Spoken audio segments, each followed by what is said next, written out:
BNP বিভাজনের রাজনীতি বিশ্বাস করে না, সবকিছুর সমন্বয় করে অন্তর্ভুক্তিমূলক রাজনীতি করতে চায়, এমন মন্তব্য করেছেন দলের যুগ্ম মহাসচিব রুহুল কবির রিজভী।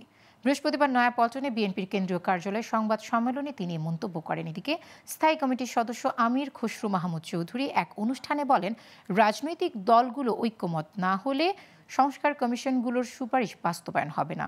বিস্তারিত আওলাদ বাবলুর প্রতিবেদনে।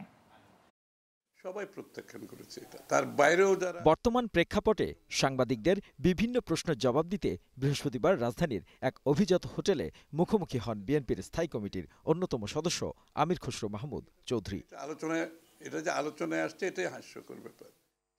এ সময় এক প্রশ্নের জবাবে তিনি জানান, বিভিন্ন সংস্কার কমিশন যেসব সুপারিশ করেছে তার মধ্যে অনেকগুলো সুপারিশ বিএনপির ৩১ দফায় আছে, যার পরিপূর্ণ বাস্তবায়ন হবে জনমত নিয়ে নির্বাচিত সংসদে। সুপারিশগুলো আলোচনা করবে রাজনৈতিক দলের সাথে, যেগুলো তো ঐক্যমত হবে সেগুলা নিয়ে কারো কোনো অসুবিধা নেই, সেগুলো ইমিডিয়েটলি বাস্তবায়ন করতে পারবে।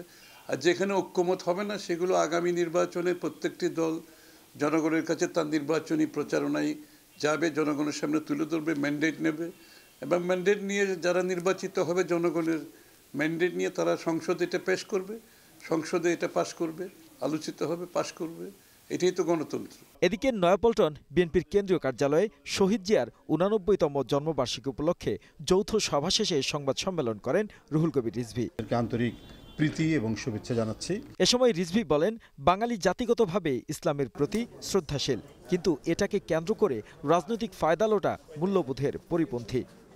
একেবারে ইসলামের নামে বা ধর্মের নামে রাজনীতি করে জনগণকে বিভ্রান্ত করে যদি কোনো কিছু রাজনৈতিক ফায়দা তোলার যদি কিছু চেষ্টা করা হয়, সেটাই দেশের মানুষ মানবে না। এদেশের মানুষ গণতন্ত্র প্রিয়, এদেশের মানুষ ধর্মভীরু, এদেশের মানুষ ইসলাম প্রিয়, সবই ঠিক আছে, কিন্তু কাউকে কোনোভাবে চিত্রিত করে, বাজেভাবে চিত্রিত করে নিজের ফায়দা লোটা, এটা নিশ্চয়ই ইসলামিক মূল্যবোধের পরিপন্থী।